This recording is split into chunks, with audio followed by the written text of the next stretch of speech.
I believe your time is up, Senator. Oh, it is not up to you to tell me when my time is up. Well, the time And I am going to say, senator. Mr. Secretary, you're either feckless or complicit. You're not in control of your department. Yours is unserious. It is shocking. You're not combating anti-Semitism within your ranks. It's a dangerous and pivotal time in our nation's history. Thank you, Mr. Chairman. I yield back. And I don't appreciate the smirk, sir. You are the Secretary of Defense. The time of the gentlelady has expired. Senator Kelly.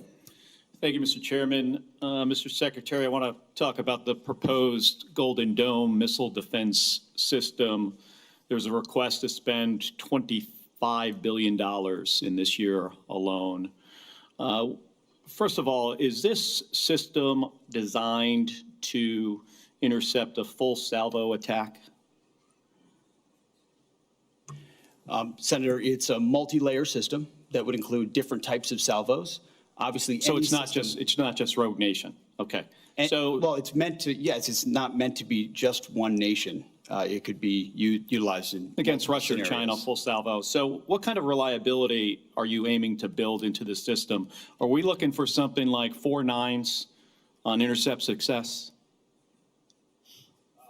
99.99% reliability? Obviously, you seek the highest possible. You begin with what you have and integrating those C2 networks and sensors, building up capabilities that are existing with an eye toward future capabilities that can come online as quickly as possible, not just ground-based, but space-based. So against future capability too. So do you believe that we can build a system that can intercept all incoming threats? You think we could build that system?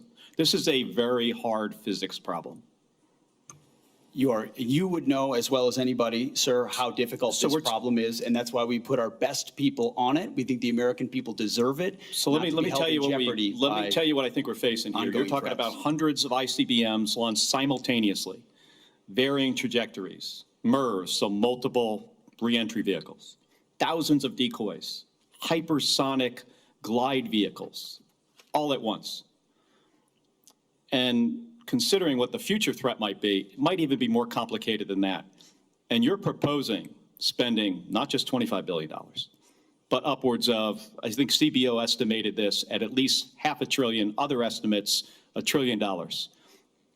I am all for having a system that would work. I am not sure that the physics can get there on this. It's incredibly complicated.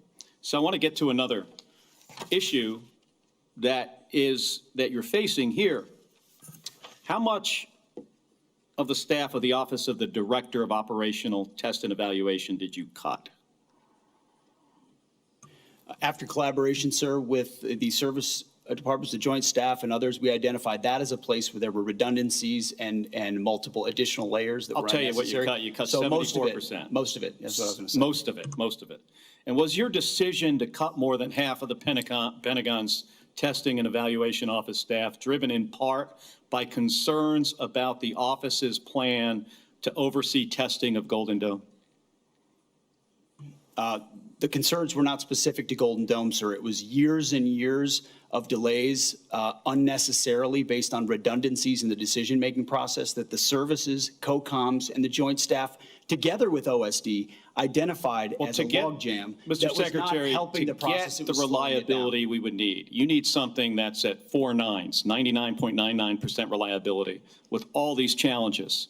And you cut the staff of the people who are going to make sure this thing works before we make it operational, before we give it to the warfighters.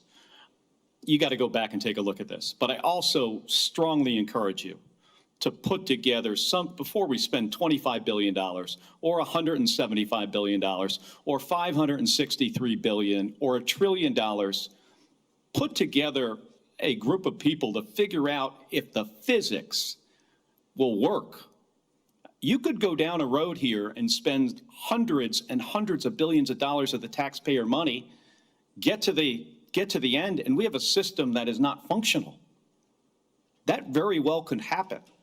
And you're doing this just because the president, and I understand your role as the Secretary of Defense. You got to execute what the president says. But this idea, might not be fully baked. And you can get in front of it now and figure out and find out if you put the right physicists on this. And I'm not saying go to the big defense contractors. Going to scientists, and I know there's a questionable relationship with this administration and scientists, but go to some scientists, figure out what we would have to do to build a system, and then make smart decisions before we spend hundreds and hundreds of billions of dollars.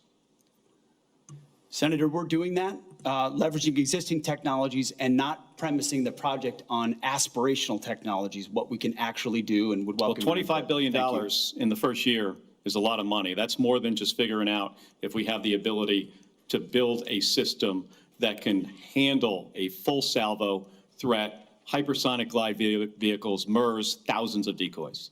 Thank you, Mr. Thank you, Chairman. Senator Kelly.